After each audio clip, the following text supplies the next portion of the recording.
Good evening. 5 days ago, over in California, a group of parents have filed a lawsuit against the state because a new curriculum in the public school system was having their children openly pray to 5 Aztec gods. Meanwhile, over in New York, a conservative county in the western part of the state, it just passed this resolution right here and officially became what's known as a constitutional county, meaning that the local government there will uphold the Bill of Rights and the U.S. Constitution against all infringements from either state or federal authorities. And lastly, over in Japan, a third person has sadly died shortly after getting a shot from the suspended Moderna vaccine, which contained little fragments of metal. And furthermore, the lab results have come back and confirmed exactly what that metal was. Let's go through it all together.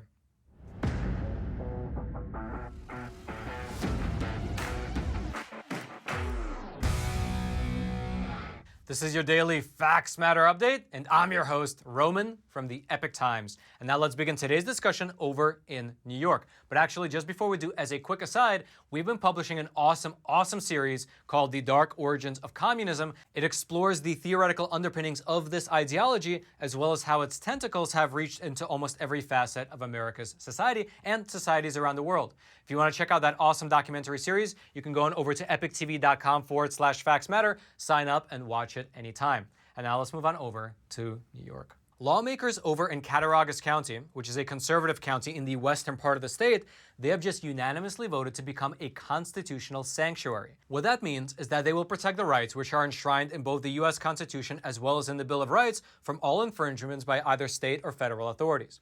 Specifically, under this newly passed legislation, Cattaraugus County will become a, quote, constitutional county, unwavering in its commitment to protect the constitutional rights of its citizens. Furthermore, this county's legislature vowed to use all legal means at its disposal to oppose unconstitutional efforts to infringe on the rights of the citizens, whether those attacks come from the federal or the state level. Now, among several other elements, this measure, which was passed, it declares that no county employees, no public money, no public resources, and no buildings can be used to either infringe on the rights of the citizens, nor can they be used to help other levels of government, like the state and the federal level, to enforce unconstitutional restrictions. Now, we here at the Epoch Times, we actually spoke with one of the lawmakers over in this county, Ms. Ginger Schroeder. She was actually the one who drafted and pushed this resolution forward, and here's what she said. If the state or federal government continue to overstep their bounds and intrude into the lives of our citizens with unconstitutional mandates, our legislature will step up and challenge that. Ms. Schroeder further told us that the constituents in her county, they were becoming fed up with what they view as increasingly extreme violations of the U.S. Constitution, which are coming from both Albany, which is the New York state capital, as well as from Washington, D.C. And as an example of what that meant, she said that during the pandemic, the courts have allowed all power to be assumed by an autocrat and not a benign autocrat. And just to pause here for a moment, who she's referring to here is the former New York governor, Andrew Cuomo. And then she continues. It was devastating to our community, and that's why we decided we simply had to do something about this. I'm even willing to engage in civil disobedience. Sometimes you have to stand up to government. That's what our forefathers did.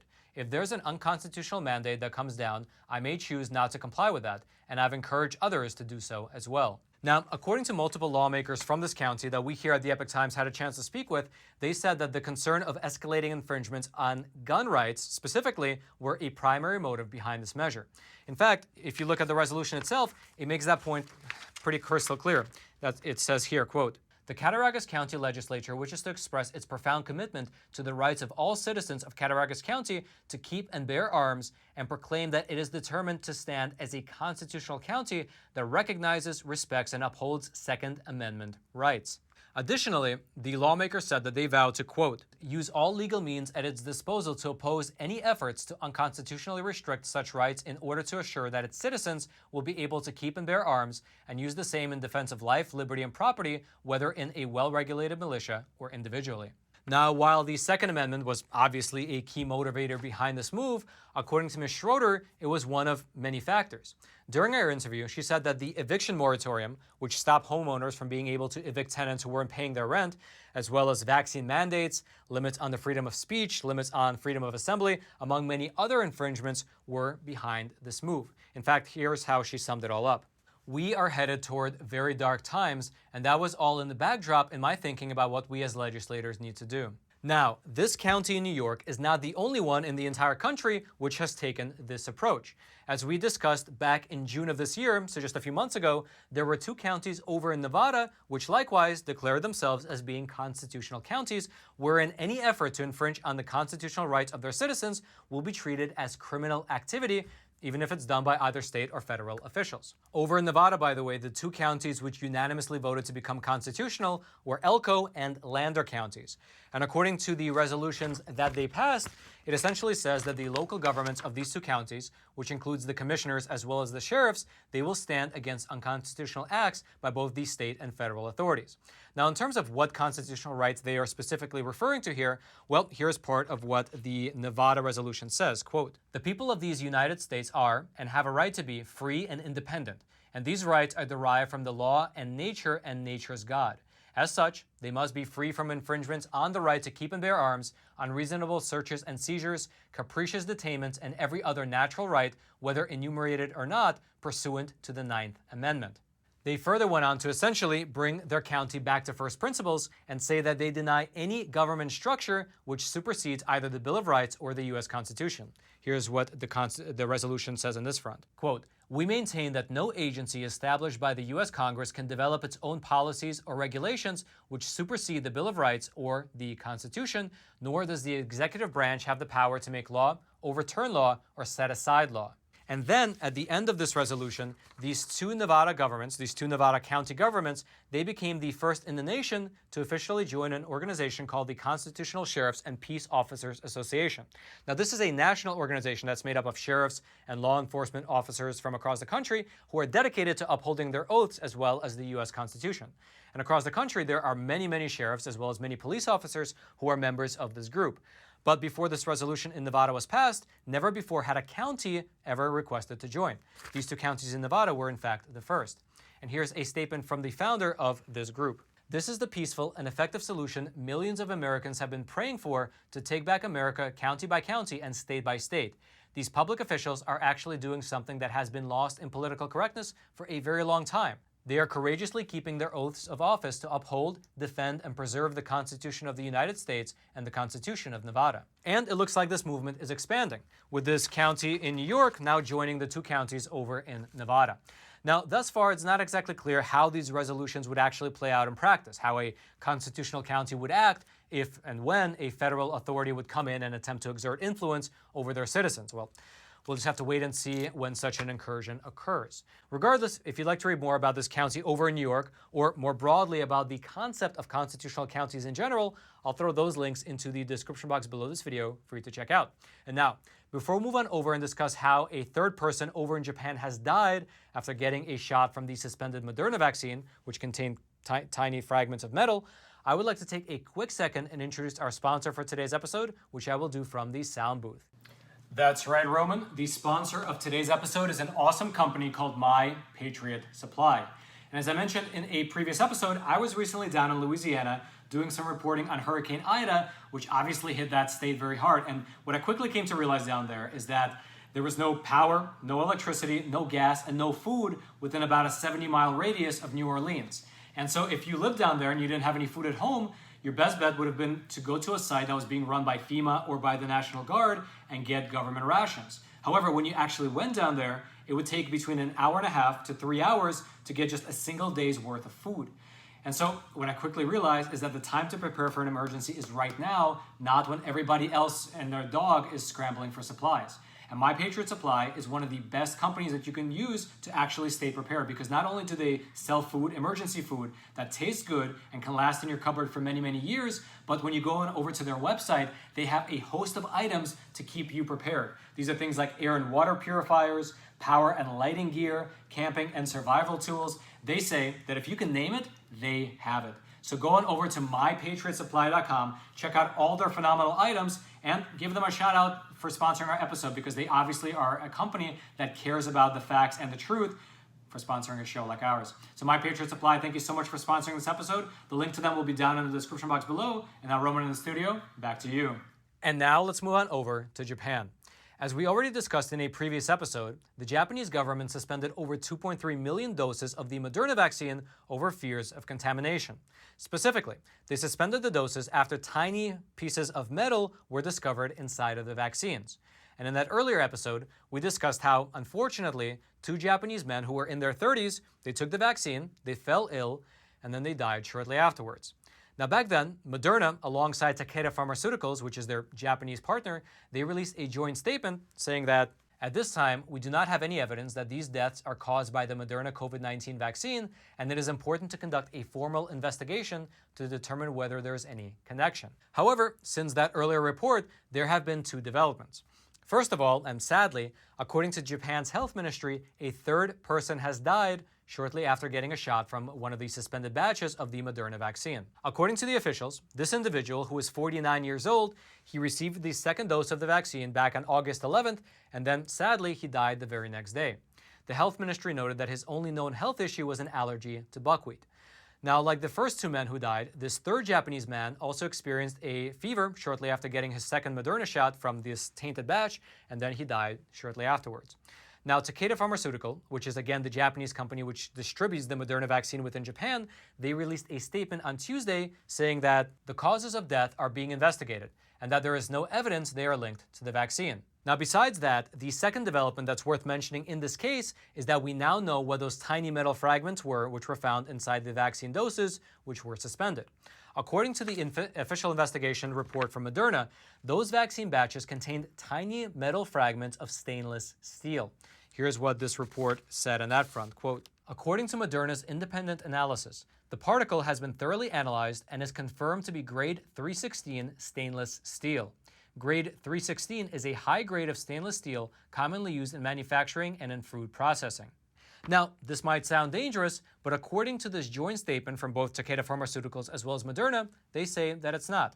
Here's specifically what the statement says, quote, the rare presence of stainless steel particles in the Moderna COVID-19 vaccine does not pose an undue risk to patient safety, and it does not adversely affect the benefit or risk profile of the product. They then went on in this statement to say that it's actually routine to use stainless steel in things like joint replacements, and therefore having small, tiny fragments of stainless steel in the vaccine is not a cause for concern. Here's what it says, quote, stainless steel is routinely used in heart valves, joint replacements, and metal sutures and staples. As such, it is not expected that injection of the particles identified in these lots in Japan would result in increased medical risk. Now, after carrying out the probe, these 2 companies confirmed that the source of the stainless steel contamination, which again, according to the statement, does not pose any undue risk to the patient, it was traced back to a plant over in Madrid that was run by a Spanish contractor called Rovi Pharma Industrial Services. And according to this joint statement, they say that this contractor has taken steps to ensure that this contamination, which again is perfectly safe and doesn't pose any undue risk to patients, will never happen again. Now, we here at the Epoch Times, we reached out to Moderna for comment, but we have yet to hear back. However, as of today, the health regulators over in Japan, they are currently investigating the deaths of all 3 of the men that we mentioned earlier. If you'd like to read more about what's happening over in Japan, I'll throw a link to that article into the description box below this video for you to check out. And all I ask in return is that you take a quick second to smash that like button so that the YouTube algorithm can be forced to push this video out to potentially thousands of more people, letting the truth be known far and wide. And now let's move on over to California. You know that weird feeling when your kid comes home from school and you look at him and you say, hey son, how was class? And he turns to you and he says, not bad, Dad. We learned a little math, we learned a little science, and then we had to pray to the Aztec gods. Now you might think that's a ridiculous notion and would never happen. However, over in California, it is. In fact, 5 days ago, a civil rights group alongside several parents, they have filed a lawsuit against the state of California over the state's implementation of a public school curriculum, which reportedly has the students praying to Aztec gods. Now, the civil rights group which is leading this lawsuit is called Californians for Equal Rights Foundation, and here's what their president said about this lawsuit. The curriculum's unequivocal promotion of 5 Aztec gods or deities through repetitive chanting and affirmation of their symbolic principles constitutes an unlawful government preference toward a particular religious practice. And besides this preferential treatment by the government, he also questioned why these specific deities were chosen for worship. Here's what he said. This public endorsement of the Aztec religion fundamentally erodes equal education rights and irresponsibly glorifies anthropomorphic male deities whose religious rituals involved gruesome human sacrifice and human dismemberment. Now, this lawsuit was filed 5 days ago in the Superior Court of California over in San Diego County. And alongside the civil rights group, the plaintiffs also include 3 parents whose kids are currently enrolled in the California school system. And inside of this legal complaint, it details how the California Board of Education, it approved what they called an ethnic studies model curriculum, which includes, among several other things, a section on affirmation, chants, and energizers, which again has the students engaging in a pagan prayer in which they, quote, address the deities both by their name and their traditional titles, recognize them as sources of power and knowledge, invoke their assistance, and give them thanks. Furthermore, this lawsuit states that the curriculum also includes something called the Ash Affirmation, which, quote, invokes the divine forces of the Yoruba religion 4 times, honoring this divine force and seeking assistance for the school day. And then, in case you've never heard of it, here's how the lawsuit describes what Yoruba is. Quote, it's an ancient philosophical concept that is the root of many pagan religions, including Santeria and Haitian Vodou or Voodoo. And furthermore, according to this legal complaint, it outlines how the California Board of Education appointed a man by the name of R. Tolteca to chair a committee which was tasked with developing an ethnic studies model curriculum, which eventually became what we're talking about now. And this man, Mr. Tolteca 2 years ago, he co-authored a book called Rethinking Ethnic Studies, wherein he, and this is according to the lawsuit, quote, demonstrates an animus towards Christianity and Catholicism, claiming that Christians committed theocide, i.e., killing gods, against indigenous tribes. However, the irony of having kids pray to gods to whom there were literal human sacrifices while criticizing Christianity for committing theocide seems to potentially have been lost in the curriculum. However, here's how the lawyers in this case, here's how they describe it. The Aztecs regularly perform gruesome and horrific acts for the sole purpose of pacifying and appeasing the very beings that the prayers from the curriculum invoke. The human sacrifice, cutting out of human hearts, flaying of victims, and wearing their skin are a matter of historical record. Along with sacrifices of war prisoners and other repulsive acts and ceremonies the Aztecs conducted to honor their deities. And besides all that, regardless of the method or object of worship, their argument in this case is more so that the state should not be pushing any type of religious ritual onto kids. Here's specifically how their lawyers explain their legal position. Our clients have both a religious and civic objection to the Aztec prayer, and they do not want their children chanting it, being asked or pressured to do so, or risking ostracism if they refuse. Under both the California and United States constitutions, they have the right to expect all branches of the state government, including the State Board of Education and the Department of Education, to respect this choice. Furthermore, all Californians have the right to expect that tax-supported public schools will not aid or promote this religion. Now, we here at the Epoch Times, we did reach out to the California Attorney General for comment on this case, but we've yet to hear back.